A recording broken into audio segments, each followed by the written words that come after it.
أعوذ بالله من الشيطان الرجيم۔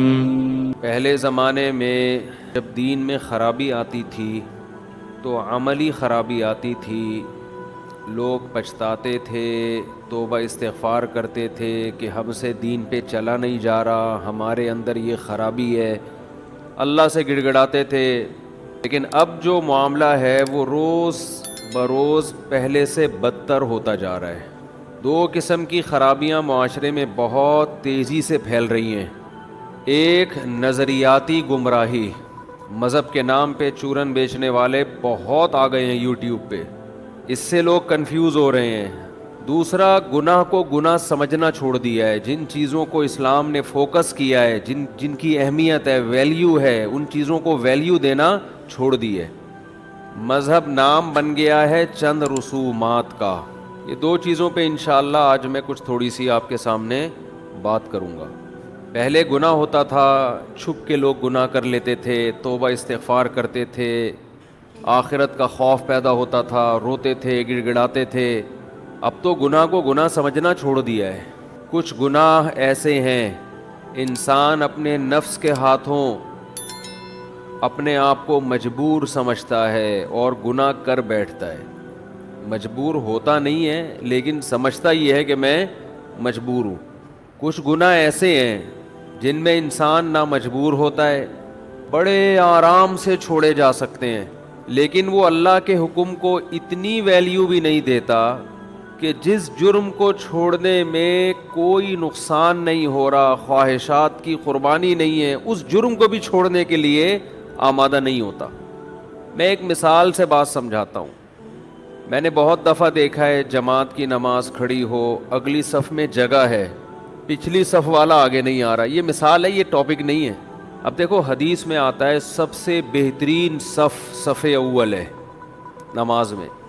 آپ صلی اللہ علیہ وسلم نے فرمایا جب نماز کی صفیں لگتی ہیں، جو سب سے آگے کھڑے ہوتے ہیں اللہ کے دربار میں قیامت کے دن بھی وہ سب سے آگے ہوں گے۔ اللہ کہے گا یہ سب سے آگے آگے آیا کرتے تھے، آ جاؤ۔ خیر صفوف الرجال اولها وشرها آخرها، مردوں کی صفوں میں سب سے بہترین صف پہلی صف ہے، سب سے کمتر صف آخری صف ہے۔ آپ نے اتنے فضائل سن لیے پہلی صف کے، اللہ کا دربار لگ رہا ہے اس میں سب سے آگے۔ اب ظاہر ہے پہلی صف میں پہنچنے کے لیے قربانی دینی پڑتی ہے، پہلے سے آنا پڑتا ہے، یہ مشکل کام ہے۔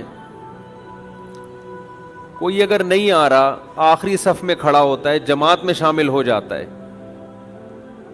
اسے کہا جائے گا بھائی اتنی فضیلت ہے، وہ کہتا ہے میرے یہ کام ہے، میں کوشش کرتا ہوں، بڑی مشکل ہے، وغیرہ وغیرہ۔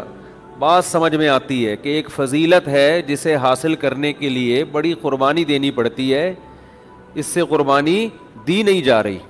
ایک تو یہ شخص ہے۔ دوسرا ایک شخص ہے اگلی صف میں جگہ خالی ہے، بغیر قربانی کے اس کو جگہ مل رہی ہے، یہ پھر بھی پیچھے جا کے بیٹھتا ہے۔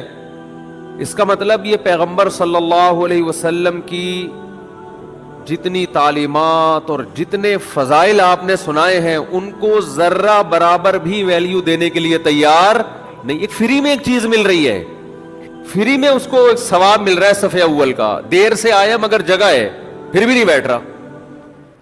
آپ جم جانے کے بعد جو پراٹھے کھاتے ہو، انڈے کھاتے ہو، گوشت کھاتے ہو، یہ ساری خدا کی پیدا کردہ چیزیں ہیں، وہ بارش روک لے تمہارے جم کی 2 ٹکے کی ویلیو نہیں رہے گی۔ یہ جو پیٹ بھرے ہوئے اور مسل بن رہے ہیں نا، یہ ہری ہری اسی لیے سوج رہی ہے کہ خدا کی طرف سے بارشیں برس رہی ہیں۔ وہ جانوروں کو سوکھا چارہ کھلا کے چکنا گاڑا دودھ پیدا کر رہا ہے، وہ مرغیوں کو باجرے کھلا کے انڈے پیدا کر رہا ہے۔ وہ خوراک کی فراوانی ہے، رزق کی فراوانی ہے، وہ رزق روک لے 2 ٹکے کی ویلیو نہیں رہے گی ان چیزوں کی۔ پیٹ جب بھرے ہوئے ہوتے ہیں تو ہری ہری سوچتی ہے انسان کو، بھوکے ننگے لوگوں کو گناہ نہیں سوچتے۔